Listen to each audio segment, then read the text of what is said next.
नमस्कार दोस्तों, scary files में आशीष के साथ आप सभी लोगों का फिर से स्वागत है।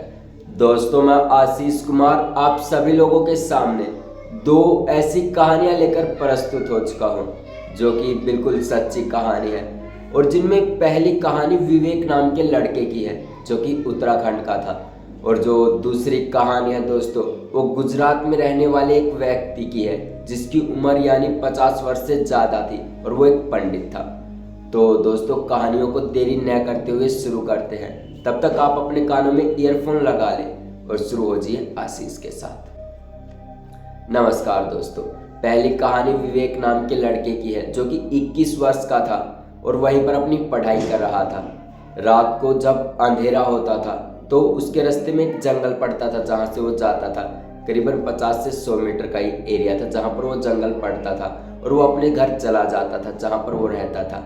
और विवेक की पढ़ाई भी अच्छी चल रही थी। और मैं आपको बता दूं दोस्तों, जो वो विवेक था उसका रात का समय केवल फ़ोन और लैपटॉप के सहारे बीता करता था क्योंकि वही उसके साथ हमेशा रहते थे और किसी चीज़ से विवेक को ज़्यादा लगाव भी नहीं था। तो विवेक की ज़िंदगी अच्छी सी गुजर रही थी। तो कुछ ऐसा होता है जिसने विवेक की ज़िंदगी में बवाल खड़ा कर दिया था। तो एक दिन कुछ ऐसा होता है, विवेक अपने दोस्तों के साथ यानी कहीं पर घूमने गया हुआ था और अपने घर वापस आ चुका था। तो वो सभी दोस्तों से कहता है कि भाई आज पार्टी करने का मन है, सभी लोग पार्टी करेंगे और खूब मुर्गा वुर्गा बनाएंगे, दारू वारू पियेंगे और सिगरेट गांजा फूकेंगे, मतलब बिल्कुल इंजॉय करेंगे पूरी रात। और वो दिन दोस्तों मंगलवार का था, लेकिन इस चीज़ के ऊपर किसी ने भी ध्यान नहीं दिया और वहाँ पर मानते भी नहीं थे, कोई मंगलवार कोई शनिवार नहीं मानते थे। और विवेक ने पूरा प्लान बना लिया था कि आज रात को 10 बजे तक पार्टी करेंगे, उसके बाद थोड़ा इधर उधर टहलेंगे, फिर सो जाएंगे। तो विवेक पूरी तैयारी के साथ हो चुका था और उसके दोस्त भी आ चुके थे। मुर्गा वुर्गा जो बनाना था बना लिया था, सिगरेट विगरेट लाने से सब कुछ ला के रख लिया था। तो जैसे ही 9 बजते हैं तो उन्होंने अपनी पार्टी शुरू कर दी थी ऐसे जैस मार के। तो उन सभी ने एक एक पैग लिया, 2 बोतल वो लाए थे तो अपनी पी ली उन्होंने। तो वो बैठ गए थे, थोड़ा चखना वखना खाने लगे। तो ऐसे ही पार्टी करते करते करीबन 2 से ढाई घंटे बीत गए। तब उन्हें कुछ ज़्यादा सा नशा हो गया क्योंकि उन्होंने जो दारू थी दोस्तों, शराब उन्होंने ज़्यादा पी ली थी जिसके कारण उन्हें नशा भी होने लगा था। तो जैसे ही अब की बार यानी कि 6 पैग उन्होंने ले लिए थे और 7वां पैग चल रहा था। तो ऐसे ही पीते ही वो सारे मतलब मदहोश हो गए। किसी को कोई भी चेत नहीं कि यहाँ पर हो क्या रहा है, बिल्कुल नशे में धुत और वहीं पर पड़ गए। तभी जो विवेक है, जो उसके दोस्त है, वो कहते हैं कि भाई हम चलते हैं, तू यहीं रुक जाइयो। और जो मुर्गा था दोस्तों जो उन्होंने बनाया था मांस, वो बचा हुआ था और 2-3 सिगरेट भी बची हुई थी।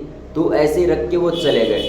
तो जो विवेक था अपने दोस्तों को वहीं पर नीचे गेट से बाहर छोड़ आया और उनके घर भेज दिया।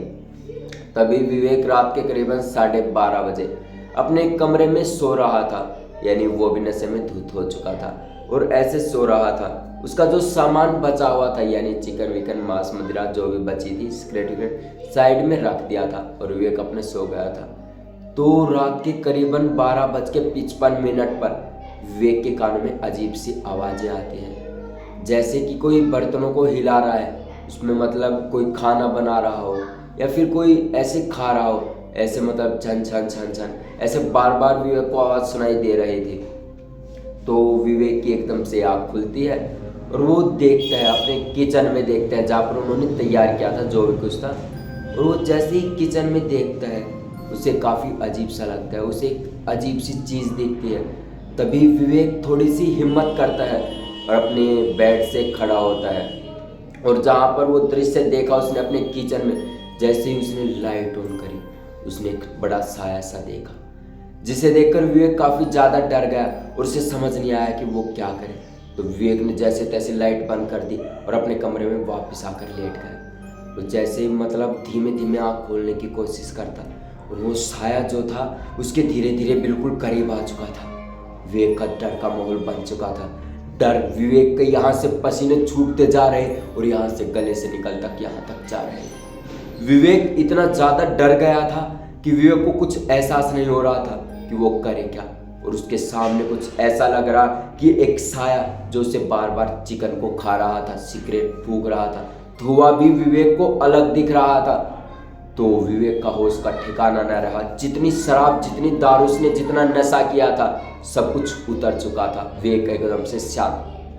तभी विक्रम थोड़ी सी हिम्मत करता है और भगवान का नाम लेकर, जय सीताराम, कुछ भी आप नाम लगा लो, है हनुमान जी देखना कहाँ, ये कुछ भी आप जो समझो।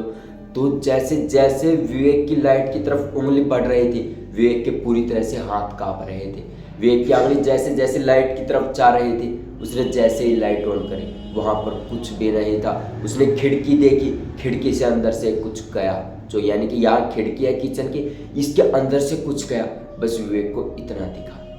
विवेक इतने में बहुत ज़्यादा डर गया और विवेक ने अपने कमरे की पूरी लाइट ऑफ नहीं की और ना ही उसे ढंग से नींद आई। वो बैठा बैठा ये सोचता रहा कि ये चीज़ क्या थी और आखिर ये आई क्यों, मेन रीज़न है इसका यहाँ पर आई क्यों। विवेक काफ़ी ज़्यादा परेशान और कोने में ऐसे बिल्कुल बैठा रहा। करीबन 3 से 4 घंटे विवेक ऐसा बैठा रहा और सोचता रहा, बार बार किचन की तरफ देखता रहा, लेकिन विवेक कुछ नहीं कर पाया। और पता नहीं विवेक को कब नींद आ गई और कब उसकी आंखें लग गई।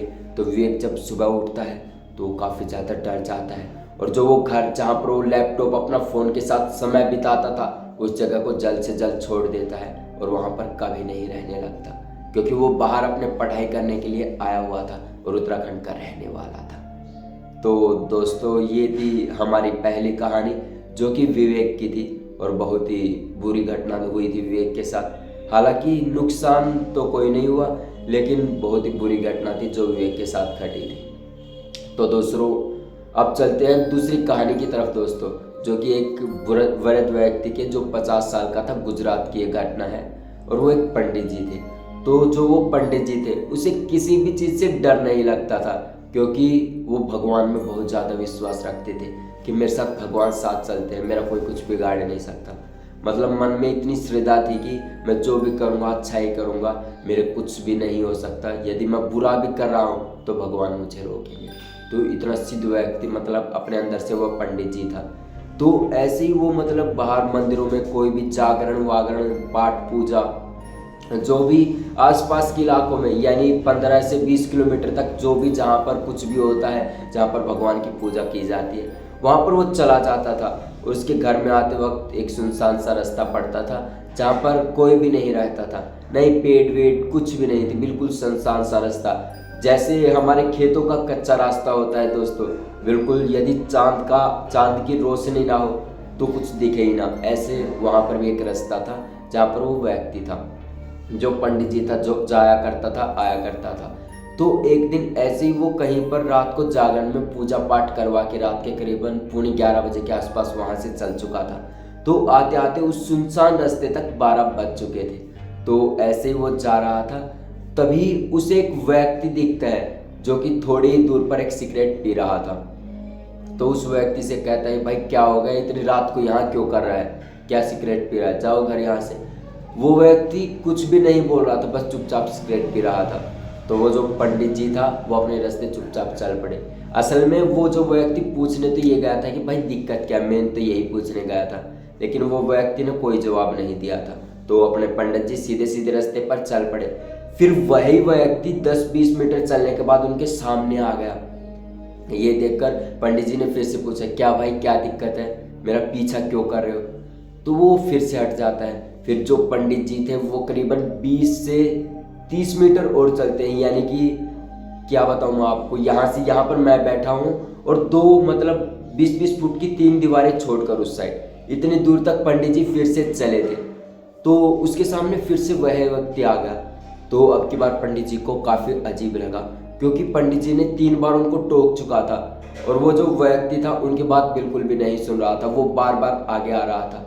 अब जो पंडित जी थे हमारे, उनकी बुद्धि थोड़ी सी वो हो गई थी कि ये बार बार आ क्यों रहा है, मेन रीज़न क्या है आने का, और ये बार बार तंग क्यों कर रहा है।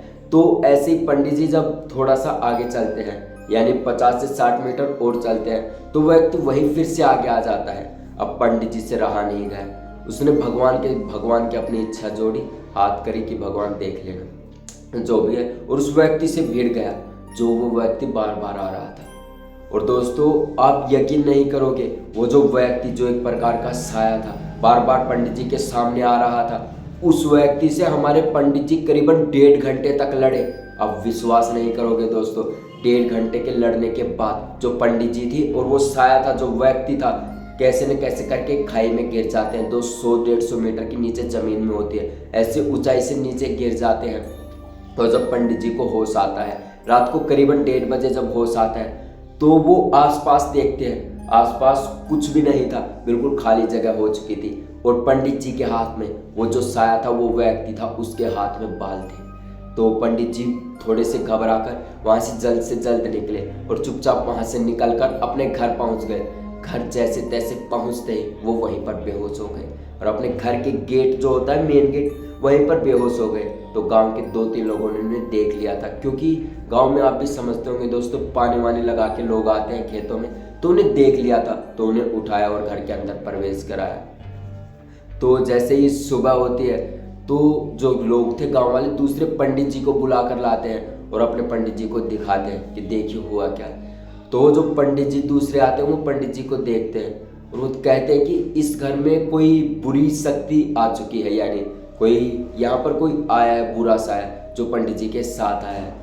तो पंडित जी कहते हैं कि ऐसा तो हो सकता है, क्योंकि मेरे हाथ में कल एक व्यक्ति मिला था, वो जब लड़ाई हो गई उससे, उसके जो बाल थे मेरे हाथ में आ चुके थे। तो जो पंडित थे वो जो बाल थे दूसरे पंडित जी को दे देते हैं और कहते हैं कि ये बाल थे उसके, तो ऐसे ही कुछ हुआ था। तो जो दूसरे पंडित थे, पहले पंडित जी थे जो हमारे भगवान में विश्वास करते थे, श्रद्धा, उनके ऊपर थोड़ी सी राख लेते हैं और जो सिर होता है ऐसे 7 बार मुंडारते हैं। 7 बार मुंडारने के बाद उस राख को ऐसे फूंक मार देते हैं और वो जो बाल थे उन बालों को वहीं पर जला देते हैं। तो पंडित जी कहते हैं कि अब आप ठीक हो जाओगे और आगे से कभी भी ऐसा आपके साथ नहीं होगा, और आपका बचने का यही रीज़न है क्योंकि आप भगवान में ज़्यादा श्रद्धा रखते हो। तो ये ऐसा ही कुछ हुआ था दूसरी कहानी में और बिल्कुल सब कुछ सही हो गया था थोड़े दिनों के बाद। तो दोस्तों ये थी हमारी दोनों कहानी, जो कि पहली विवेक और दूसरी एक 50 साल के व्यक्ति की थी, जो कि थोड़ा सा वृद्ध हो चुका था, पूजा पाठ में विश्वास करता था। तो दोस्तों कैसी लगी आपको ये कहानी, कमेंट सेशन में कमेंट करके ज़रूर बताएं और ऐसी कहानियाँ सुनने के लिए चैनल को सब्सक्राइब कर लें। तब तक के लिए जय हिंद। मिलते हैं अगले शनिवार को फिर से एक और खौफनाक और दिल को दहला देने वाले एपिसोड को लेकर।